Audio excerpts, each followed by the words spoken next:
Hello everybody and welcome back to Command Point. We are on a very special day because since the moment I laid eyes on this new kill team that Games Workshop graciously sent to us, I have been super duper excited to talk about them and share the rules with you guys because I think this is one of my favorite teams that we've seen in this edition of Kill Team. So I am just thrilled. So obviously, as you already know, we're talking about the Fellgor Ravagers, the Beastmen, as it is. So we're going to start by just talking about the outlook of the team. We're going to do the standard breakdown. We're going to go through all the operatives, and then we're actually, the only difference is I'm going to look at the ploys and the Tack Ups after we look at the operatives. That way we have a little bit more context. Okay, so let's just get into it. For starters, so archetypes, we're looking at Recon and Seek and Destroy. These are the two best ones, so off to a great start. You get a single Fellgor Ironhorn operative, which is the leader, and he can either have a Corrupted Pistol and Corrupted Chainsword, or a Plasma Pistol and a Bludgeon. So two options, one of which is a Plasma Pistol, so how bad can it be? And then we've got 9 operatives from the following list. So if you actually count, we've got 1, 2, 3, 4, 5, 6, 7, 8, 9, 10, one of which is the Warrior. So there's a very good chance here we might be looking at a team that doesn't take a basic Warrior and just has the same 9 specialists, along with the leader every game. So, which is convenient because the kit itself comes with 10 models. So you're probably going to be building those 10 specialists, or the 9 specialists in the leader. But there is the option for the Warrior just in case one of these doesn't fit your thing. All right, so let's go down. We're gonna ignore the strat ploys and stuff for now, and we're gonna start with the specialists. So first, we've got the Fellgor Ironhorn, who is the leader of the Fellgor Beastmen crew here. So let's look at the chassis. So first of all, 3 circle movement, 2 APL, GA1, 5 up armor save, and 11 wounds. Okay, so presumably this is a 10 wound chassis here on the team, and the leader gets the +1. So these guys are pretty beefy. Granted, the 5 up save isn't great. It's kind of like a commando chassis, basically. The Corrupted Pistol is basically a 3-5 pistol that hits on 4s with balanced and rending, which is not actually that bad, honestly. I kind of like that. The problem is here it's competing with a Plasma Pistol, which is standard Plasma Pistol, except it hits on 4s. So, there might be a world where you'd rather take the Corrupted Pistol, just because there's a decent chance you're going to get 2 crits out of it because of balance and rending. Balance is effectively giving you 5 shots, kind of. It's 5 chances to roll a 6, and then with rending, if you just get the 6 and any other hit, you're getting 2 crits, so that's pretty good. Let's compare the melee weapons, though. So the Bludgeon, which is what you get with the Plasma Pistol, is 4 attacks on 2s, 4/4 brutal. That's fine. That's not a bad profile at all. But then there's the Corrupted Chainsword, which is 4 on 2s, 4/5, so it's got the extra crit damage, and it has rending.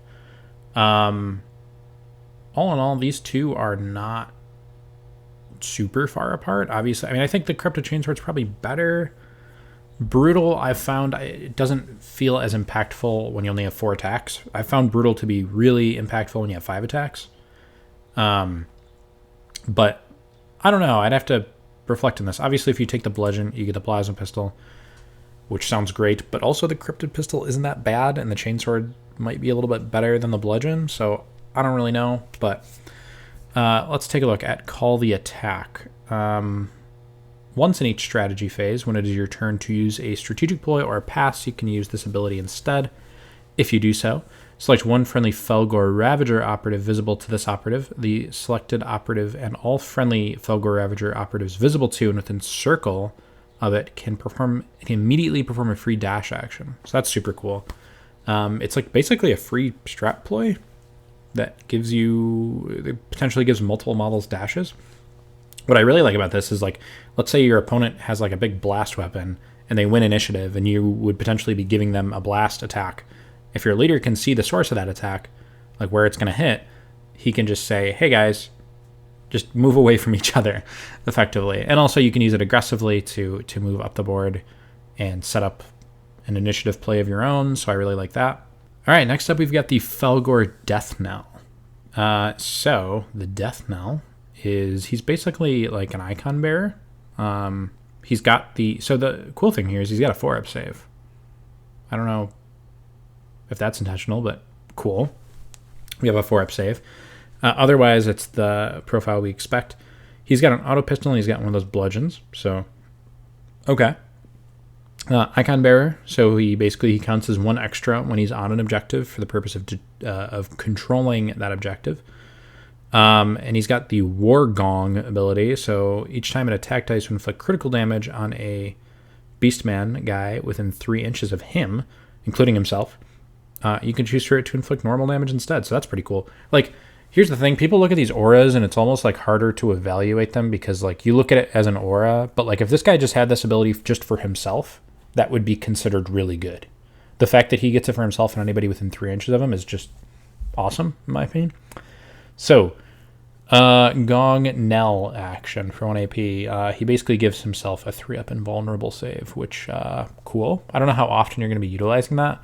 I think there's going to be situations maybe where like you want to move him onto an objective and like it's out in the open or there's only light cover or something. So like you just move him there and you pop that if you don't have to do like a different action. So, you know, they don't have security. So there's not going to be a lot of situations where they're like running to a part of the board to control it and just standing there. So I don't know. Maybe with like recon, there's going to be instances where you're running out and doing something weird and standing out in the open, but usually you have to do an action with it. So I don't know how often you're actually going to get to use the Gong Knell. But yeah, overall, I like this guy. The damage reduction is really cool. That's super, super good. And yeah. Okay, let's move on to the Flux Spray. So this guy, looking like a melee monster. He's got the 5-up save, 10 wounds, all that, the basic chassis. He's got he does no pistol or anything. He's just got the triple cleavers, as it's called, and it's got 2 profiles.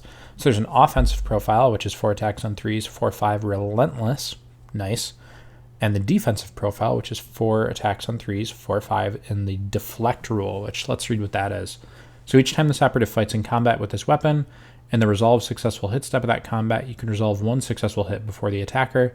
If you do so, that successful hit must be used to parry. Okay, so he basically, if he uses that profile, he gets like the duelist ability. That's really good. And it's cool because he can do that with himself, like being the attacker too. So very nice. You can like attack somebody, parry, hit, you know. And then he also has the Cleaver Flurry ability. So for 2 action points, perform a free normal move with this operative. For that action, it can move an additional circle, so kind of like you're charging, and can move within engagement range of enemy operatives, but cannot finish that move there. Each enemy operative that it moves within engagement range of suffers D3 plus 1 mortal wounds. You roll separately for each. And you cannot perform this action if you have a conceal order. So it's very similar to the Corsair guy who like does like a drive-by swipe. It's a little worse than that because you're not making like an attack or anything. You're just doing like D3 plus 1 mortals. So that could just be like 2 mortals, which isn't great. But it could be up to 4 mortals, which is decent. But that's like the ceiling of it. I think the benefit here is you can hit a bunch of guys with it instead of just one. So it's pretty interesting. And it's an 8-inch move, too, where you get to hurt people. So, like, if you have to... Like, if there's somewhere you want to go where you know you're just going to move dash anyway, but there's a way along that path where you can get to where you want to be with 1 less inch and, like, swipe a guy along the way, maybe interesting. Pretty cool model, I think. All right, let's go on to the Gnarl Scar. So, he's got 11 wounds as well. These guys... defensive profiles are kind of all over the place. We have an auto pistol and a bionic fist on this guy. So the bionic fist is 4 attacks on 3s, 4/5 with brutal. He's got the cunning ability at the end of his activation. You can change his order. That's awesome. So he can charge. He can flip to engage, charge, kill something, and then flip back to conceal. That's really cool. I like that a lot. Okay, and then he has the uncompromising attack rule, or I guess action. So it's 1 AP. You can perform a free fight action with this operative, then a free shoot action with him, or vice versa. It can perform that shoot action while within engagement range. Ooh. But if it does so, it can and must target an enemy operative within its engagement range. Okay. That's really cool. So basically, it's only an auto pistol, but it's like free extra damage potentially. I think a lot of the time what you'll do is you'll charge with this guy, shoot first, and then punch, because if you shoot and you do enough damage, there's always the chance you could bring them down into like one-hit territory, and then you kill them, and then this guy switches back to conceal, and maybe he didn't take any damage back, and he could be a real problem for some teams. So really like the Gnarl Scar. Let's move on to the Gore Horn, the Fellgor Gore Horn. So he's got the 5-up save, 10 wounds, nothing to see there. He has an auto pistol and a skull cleaver. Whoa. So the skull cleaver is 4 attacks on 3s, 4/5, lethal 5-up. He has the champion ability, so he can do 2 fight actions during his activation. I don't know how often that's going to happen, because he's only APL 2. But then the head taker ability, so while he doesn't have a frenzy token, each time which we'll get to that later, each time it incapacitates an enemy operative in combat, roll 1d3. This operative regains a number of wounds equal to the result until the end of the battle. Add the results of the to the critical damage characteristic of this operative skull cleaver to a maximum of 8. So this guy's his skull cleaver could be 4/8 damage. And when he's killing things, he's healing. So that's amazing. He's going to be super good against hordes, because he could potentially kill one guy in combat, heal back to full, and then potentially make his weapon be 4/7 damage with lethal 5, and he's just one-shotting anything he hits. And then he could get up to 8 damage on the crit and just one-shot 8 wound models. Oh my goodness, that's really good. Okay. Fellgor Herdgoad is up next. So this is a standard defensive profile. He's got an auto pistol and a crackthorn whip. He's got a melee and a ranged profile for this. So the ranged profile is 4 attacks on 2s, damage 2/3, range 3, lethal 4-up, and stun. So this is like a stun dork. He's not going to be doing damage most of the time. Although lethal 4-up, he's hitting on 2s. He probably will do some damage regardless. But you're using this to get that stun out if you want it. And the melee profile, unsurprisingly, is very similar. It's the exact same thing, except melee, there's not a range, obviously. But it's lethal 4-up with stun. And he hits on 3s, actually, so it's not the exact same. He has the whip control ability. While an enemy operative is visible to and within 3 inches of this operative, and this operative is not within engagement range of any other enemy operatives, so that can be in engagement range of the enemy operative it's talking about here, you subtract 1 from the attacks characteristic of their melee weapons to a minimum of 1, and 1 additional action point must be subtracted for that enemy operative to perform the fallback action. Okay, so this guy can really lock down shooty horde models that are 2 APL. I like that a lot. Oh wow, that's super interesting. All right, so he's got the 1 AP action, Incite Fury. Select 1 friendly Fellgor Ravager operative, excluding a Shaman or Ironhorn operative visible to and within 3 inches of this guy. Add 1 to its APL. So he's got an APL boost. It's only 3 inches, which isn't great, and he can't buff the Shaman or Ironhorn. So the leader or the Shaman, which is a Psyker, spoiler. But still, pretty cool. This guy has an APL boost. I mean, you can give that to the Gore Horn, and then he can double charge, right? And then he's a monster. So cool. All right, so the Fellgor Mangler is up next. He's got 11 wounds. These guys are all over the place. No ranged weapon, but he does have a melee weapon, Vicious Claws. So 4 attacks on 4s, 4/6, Relentless, with the Tactual Hunter crit ability. So basically, the first time you strike with a critical hit, it can immediately strike with another successful hit. So he just gets that. If he crits, he gets another hit. So that's huge. So that means if this guy crits effectively, he's probably doing 10 damage, because 6 crit damage for normal. He could be one-shotting Marines potentially. Wow. Legionnaires are scared of this guy. But let's see what else he has. So Berserker, he cannot make shooting attacks, which he doesn't have a melee profile. That just means he can't throw grenades if you give them to him. Whenever he would perform a mission action, excluding the operate hatch action, which this is interesting, or the pickup action, you must subtract 1 additional point to do so. So he can still open doors normally, which this is the first time we've seen this. There are operatives in the game that can that take a penalty to mission actions, which includes opening doors. But this operative in particular, the Mangler, can open doors like normal. He just can't do other mission actions normal. That takes some extra APL to do it. Okay. And then he has an action, Savage Assault, to perform a free fight action with this operative, and after completing the action's fight sequence, if he's still within engagement range of an enemy operative, you can immediately fight in combat with this operative again. You do not have to select the same target. Huge. You cannot use the Ruthless Rampage tactical play between these 2 combats. We'll get to that later. All right, Fellgor Shaman, normal profile. So he's got an auto pistol and a Bray Stave, which is 4 attacks on 3s, 3/5 with stun. And he is your Psyker. Okay, so let's go over these psychic actions. We've got Mantle of Darkness. So until the end of the turning point, while a friendly Fellgor Ravager operative is within 3 inches of this operative, enemy operatives more than 6 inches from that friendly operative always treat it as having a conceal order regardless of any other rule. So basically he has like a 3-inch aura of super conceal for operatives that are more than 6 inches from enemy operatives. So there's a lot of auras going on there. This is interesting. I don't hate it. It's pretty cool. You could use a Protecta model. Pretty good. All right. So Apoplectic Rejuvenation. You select 1 friendly Fellgor Ravager operative that doesn't have a Frenzy token. We'll get there. And is visible to and within 6 inches of this operative. That operative regains 2d3 lost wounds. So it's a heal. And if it's killed anything while fighting in combat during the battle, so at all, the whole game, it regains 6 lost wounds instead. Okay, super cool. So 6-inch heal is pretty good, especially a heal that potentially heals 6 lost wounds. I like it. And then there's Curse Weapon. Select 1 enemy operative in this operative's line of sight, then select 1 ranged weapon they are equipped with. Until the end of the battle, that enemy operative's selected ranged weapon gains the Hot Special rule. That's really funny.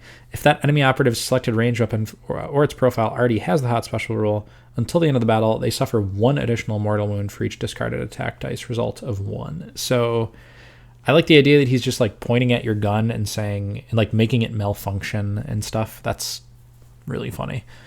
Really fits into their identity as like a melee horde that hates guns, even though they do have some guns of their own. We've got the Fellgor Toxhorn up next. Auto Pistol Cleaver. Cleaver is 4 attacks on 3s, 4/5. Nothing too crazy. He has the Toxic Blessings ability, so you ignore modifiers to the operative's APL, and it's not affected by the stun critical hit rule. And then each time this operative would lose a wound, roll 1d6 on a 6. That wound is not lost. So he's a 6-up feel no pain, and he doesn't get stunned. Really cool. He's got the unique action Pox Bomb for 1 AP. Select 1 point in the kill zone within 6 inches of this operative.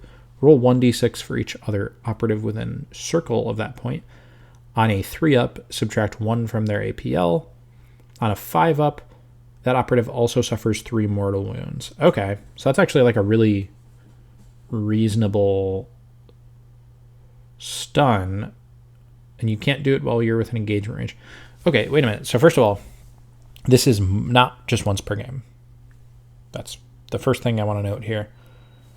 It is a point within 6 inches, and then operatives within 2 of that point are affected, so it's really 8 inches threat range. And then if you're moving and doing it, it's a 14-inch threat range. Then for each guy, you're basically stunning them. So this team has a lot of access to stun between this and the Crackthorn Whip that the one guy has. And then it's also doing mortal wounds. Wow, okay. So this is pretty good, in my opinion. I actually think that's really good. Really good against like Gellerpox, or probably in a mirror match, this would be great. All right, Fellgor Vandal. So Man Crusher. Okay. 4 attacks on 4s, 5/5, brutal, vicious blows, reap 2. So vicious blows is whenever he fights in combat, If he's the attacker, he gains Ceaseless. And if he charged, he gains Relentless. So this is like the Butcher ability that the Legionnaires have. Which he's going to need it because this is a guy that's going to kind of suck if he doesn't charge. Like if he's the one getting charged, he's not amazing. And then he has the Sweeping Blow action. Each other operative visible to and within circle of this operative suffers D3 plus 1 mortal wounds. So you could charge and just do this, potentially. That's kind of cool. Obviously, you can't do it.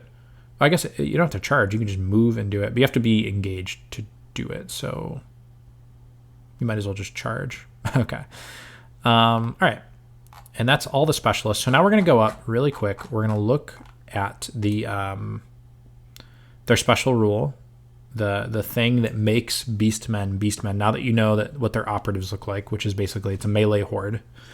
So they have an ability called Frenzy. This is what I'm really excited to talk about. So Frenzy, every operative on the kill team has this. It's a common ability for the Fellgor Ravagers. Each time a friendly Fellgor Ravager operative without a Frenzy token would be incapacitated, it gains a Frenzy token instead. If it was fighting in combat, all remaining attack dice, including your opponents, are discarded. If it has a Conceal order, change it to Engage. While a friendly Fellgor Ravager operative has a Frenzy token, it's only incapacitated as specified opposite. It cannot have a Conceal order. It's injured, and it cannot perform mission actions or the pickup action. Okay, so you kill it, and it doesn't die. A friendly Fellgor Ravager operative with a Frenzy token is incapacitated when one of the following conditions are met. Its activation ends. An enemy operative strikes it with a critical hit in combat. An enemy operative strikes it a second time with a normal hit in combat. Note that this could be strikes from two different combats or the battle ends. So, you're understanding this correctly. When you kill them, they don't die. They stand back. They don't stand back up. They just don't die. And they go crazy. And they only die once they get to activate again or until you kill them in combat, basically. So, like, if you are a shooting team and you kill...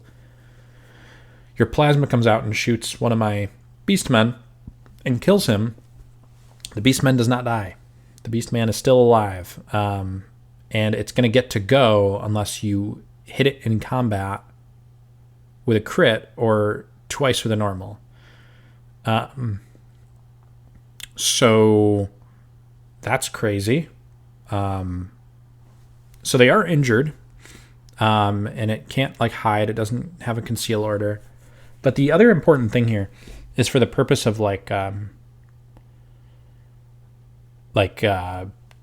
ploys or not ploys, like Tack Ops, where you have to kill things. When you kill it, it's not like when it is incapacitated. It's not like it's incapacitated, but it has a Frenzy token. It's just not killed. So you incapacitate it, but you don't. It gets a Frenzy token instead. So it's going to make getting Tack Ops, like killy Tack Ops against this team, really awkward, especially if you're a shooty team. I don't know if this ability is too strong, but it's crazy for sure. So let's talk about their strategic plays, and then their equipment, and then their Tack Ops. So, okay, strategic plays. They have Violent Temperament. Until the end of the turning point, each time a friendly Fellgor Ravager operative fights in combat, in the roll attack dice step of that combat, you can use its Violent Temperament. If you do, you must reroll all of your attack dice. Not some. It's not relentless. It's reroll everything, including successes. So I really like this play. And I think it's going to be particularly useful for your frenzied guys who are injured, because let's think, like, if you're injured, you're hitting on 4s, right? So, like, you can roll your dice, and then your opponent rolls their dice, so you get to see what the results are going to look like, and you get to see, is my roll just not good enough to do what I need it to do right now? In which case, you use the Violent Temperament, you choose to use it, you reroll everything. If you don't, like, if you roll bad, you already weren't getting what you wanted anyway, and you're just, like, resetting and giving yourself the option to get the desired result. So I'm surprised there hasn't been anything like this in Kill Team yet, like a ploy like this, like a forced reroll everything. But I really like it, and I think it forces you to make pretty interesting choices. Next up, we have Ambush. Until the end of the turning point, each time a friendly Fellgor Ravager operative is activated, if its order is changed from Conceal to Engage, it's ambushing for that activation. Each time a friendly Fellgor Ravager operative that is ambushing fights in combat, and the roll attack dice type of that combat, you can retain one of your successful normal hits as a critical hit instead. Note that an operative that has a Frenzy token cannot ambush. I like that. That's pretty good. Especially for certain operatives that if they strike with a crit, they get to strike with another one, or maybe they have rending, or maybe they have other critical hit rules. This team has a lot of melee critical hit rules, so this ambush ploy is going to be super, super useful. You can't do it if you're frenzying, though, obviously, because you have to flip your order, and frenzied operatives are just engaged all the time, basically, so don't worry about that. Next up, we have Pelting Firepower. Each time a friendly Fellgor or Ravager operative makes a shooting attack against an enemy operative, that enemy operative gains one of your pelted tokens. Each time a friendly Fellgor or Ravager operative makes a shooting attack against an enemy operative, for each pelted token that enemy operative has, add 1 to both damage characteristics of that friendly operative's weapon for that shooting attack to a maximum of 5/6. And then at the end of the turning point, remove your pelted token. So I don't think this is that good. I'll be honest. So it doesn't work on your plasma. The only thing this would be good on really is your corrupted corrupted pistol that the leader has, but even then it requires another guy to shoot at him first. Well, maybe. So it's when you make a shooting attack against enemy operative.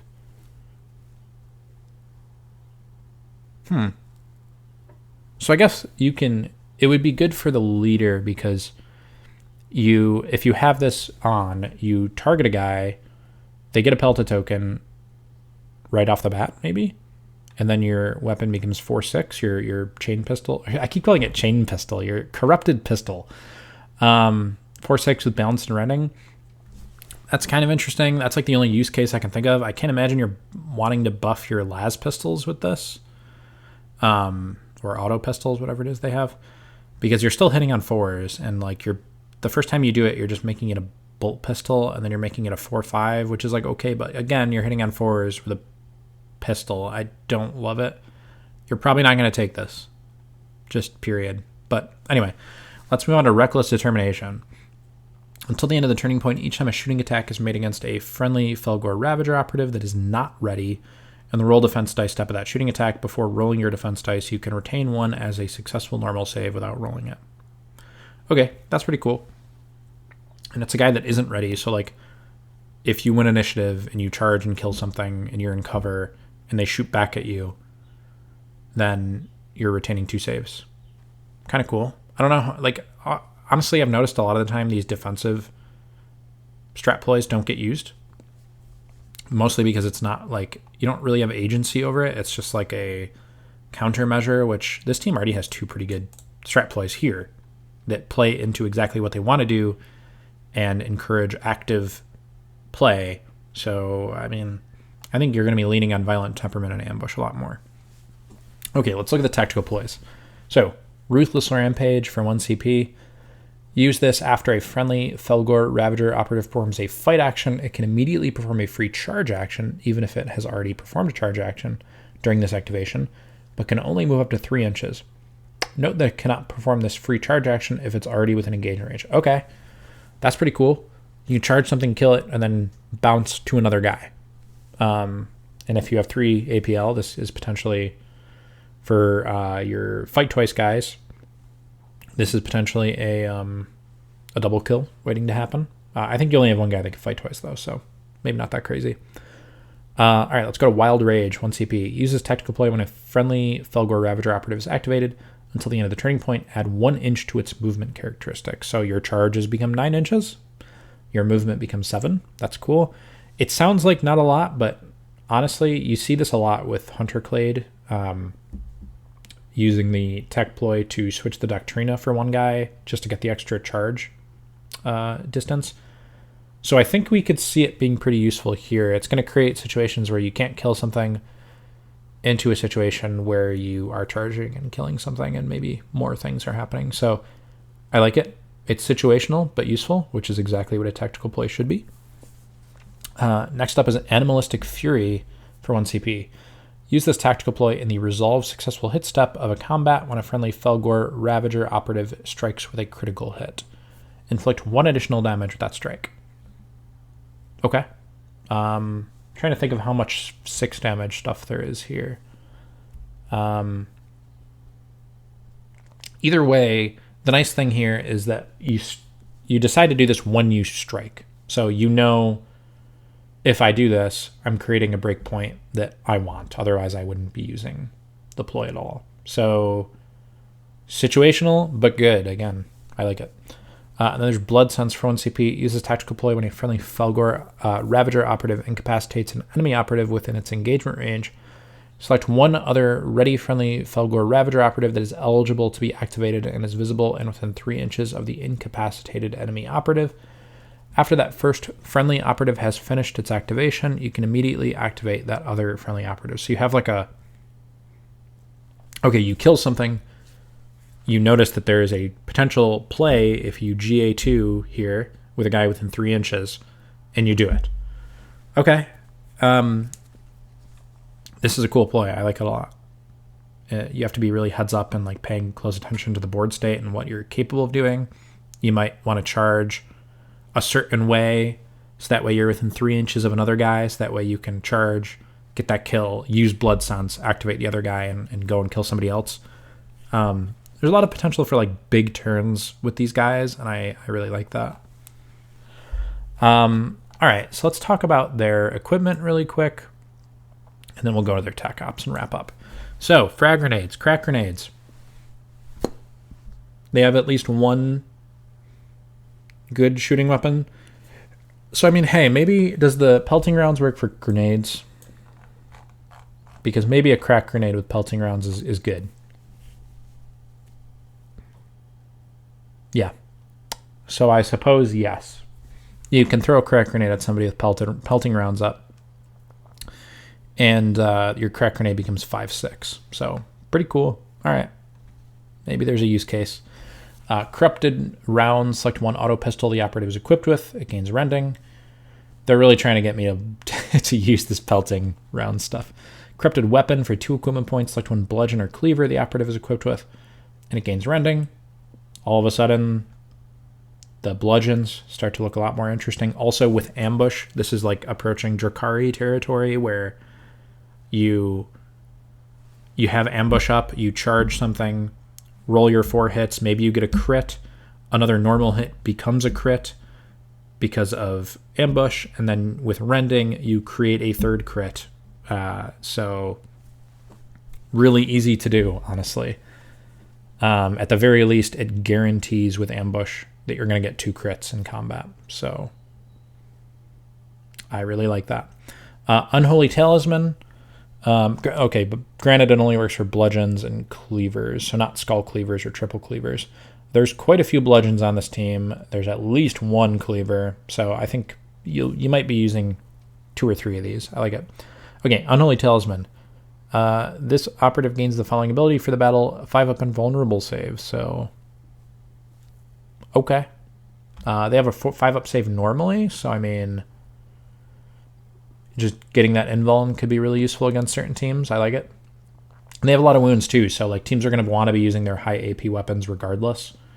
So I can see that being pretty good. And then War Paint for 1 equipment point. You ignore any or all modifiers to this operative's movement and APL characteristics. That's really good because a model gets injured and they're like frenzied. So like you're going to be injured. Like a lot of the times, here's a weird thing to think about. You're like sometimes when you are taking stuff like this to prevent the injury, your model might get injured and your model might die before you get to activate it while it's injured, right? Because if something's getting hit to a point where it's injured, it's pretty close to death anyway. So like you don't always get to actually use the injured model. With Warpaint, you know 100%, almost pretty much, that your model isn't going to die before it gets to make use of this. Like if it doesn't ever get to make use of this, that means that it just never got injured, which is great. So like this is sick. So I think the crack grenade's an auto take. Warpaint is going to be like some of your best melee guys that you're throwing forward the most. you're going to be giving them war paint, I think, just to make sure they can't, like you're going to have situations where a guy dies and goes into frenzy, but now he's injured, so like that 8-inch charge is now a 6-inch charge, and they can't actually do anything with their frenzy activation. So I think this is like amazingly clutch. Okay. This might as well read add a circle to the movement characteristic of frenzied Fellgor Ravagers, right? Because once they're frenzied, they're injured, and they can't actually move their full distance. So that's sweet. I really, really like that. And then the APL, they don't get stunned. That's just like a bonus. That's super good. Because I think this is a melee horde, which, as we've seen with Gellerpox, they don't like being stunned at all. So Warpaint, I think, is extremely important. You're going to have to balance, I think, the Corrupted Weapon, the Crack Grenade, and the Warpaint pretty well together, but I really like this. Big fan. Okay. So last thing to look at, we have Tack Ops, faction Tack Ops. Let's see what they got. So first of all, Fellgor Champion. You can reveal this Tack Up on a friendly Fellgor Ravager operative incapacitates an enemy operative in combat. So if you kill somebody else with this guy, you score a victory point. And then if you kill somebody else again, you score another victory point. So you got to kill 3 guys with one of your Beastmen in order to score this out. Yeah, I don't love it. Maybe with the Bionic Fist guy that goes into Conceal. I think that's the Bionic Fist guy. So, like, this is tough. I don't know. Not a fan. I mean, you reveal it after you kill something, so it's not like you have to pre-dedicate. Like, you still kind of are, though. I don't know. I don't like it. And it has to be in combat either. So, like, you can't even, like, Plasma Pistol a guy and get it. That's tough. Killing 3 guys with 1 guy is not easy. Maybe, like, with certain guys like, who get to fight twice. There's the one specialist that can do 2 fight actions, and, like, you can kill 2 guys right away and then get the 1 point. But then you have to survive to next turn and kill something else. So not really easy. I don't know. Next up, we have Scorn Their Ways. Reveal this Tack Up and the target reveals top of the first turning point. Select one enemy operative equipped with a ranged weapon that has a normal damage potential of 17 or more. This is its normal damage characteristic multiplied by its attacks profile. Okay, so like a plasma has 4 attacks, 5 normal damage. That's 20 potential. A weapon, so that it needs to have at least. Okay, but if it's 4 damage with 5 attacks. Same thing, it's 20, and then it's 4 damage with 4 attacks, it's 16, so it doesn't work. So it has to be like a plasma or a multa or like something, maybe like a chain cannon or something has 6 attacks at 3 damage. Weird. Okay. I'm not used to thinking about guns this way. This is so strange. Anyway, if that enemy operative is incapacitated by a friendly Fellgor Ravager within 6 inches of it, you gain 1 VP. And if you kill it within engagement range, you get 2. So, okay, this is really funny because they're like very unga bunga. Like, we don't like your big gun. We're gonna kill that guy and feel good about it. I like this more than the first one. You get agency over what gun you pick. It has to be a ranged weapon because they don't like guns. Okay, I like this more than Tack Up 1. I'm not sure how good or bad it is. I mean, are there teams that don't have anything like this? Very few teams, I think, don't have a weapon like this. Like, I'm thinking like Exaction Squad might not have a single ranged weapon that you can scorn. But anyway, and then there's Relentless Aggression. At the end of any turning point, if 5 or more friendly Fellgor Ravager operatives are within 6 inches of enemy operatives and or your opponent's drop zone, you score 1 victory point. And then you got to do it again. So 5, that's like half your team. That's not really easy.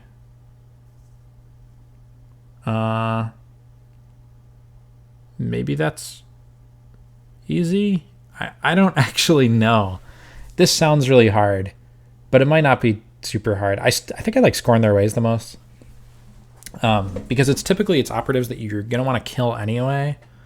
And you have the whole game to do it. It's not like do it by turn 3 or anything, or in the first 2 turns. You just hunt down that guy with the plasma and kill him, which, again, you want to do it anyway most of the time. So this feels the most natural. They've also got security and recon, which are the 2 best options. They can do, recovered item and Courier or like Unexplored Rooms if you're on Into the Dark. But then also they seem like they're really naturally good at Seek and Destroy as well. So that kind of wraps this up. I am super excited about this team. Hot take, I think they're going to be amazing. I think they're going to be one of the best teams in the game out the gate. And I think it's going to be kind of like I've said in the past on podcasts recently that I think Gellerpucks are really good, but I think part of the problem is that people don't really know how to play against melee hordes very well. And this team isn't like a horde, it's 10 models, but it's the same idea. It's a pure melee team pretty much. Like you've got pistols, but whatever. Otherwise, it's pretty much a melee team through and through. And if I'm right, and that people suck at playing against melee teams, which I think they do, then I think Fellgor Ravagers are going to be really good. And I don't think it's just a team that's good against like people who don't know how to handle it. I think it's legitimately a real threat of a team. I'm going to be playing this team. We're going to be hopefully doing a live stream where I run them soon. I've already got half of them built. Cannot wait to play them. Super excited for these guys. It's like the most excited I've been for a kill team in a long time. And it's so random too. I mean, it's Beastmen. I don't know. But thank you guys for tuning in here and joining me and looking at the rules for the Fellgor Ravagers. If you are watching and you stumbled upon our channel and you're not subscribed, consider giving us a subscribe. I'd really appreciate it. And if you're already subscribed and you're really enjoying our content and you want to support us more, we have patreon.com/commandpoint. You can support us there. We also have the YouTube membership program that we're doing now. So either one, we are forever indebted to you. So as always, have a good day. This is Shane from Command Point talking about Chaos Beastmen. Signing out.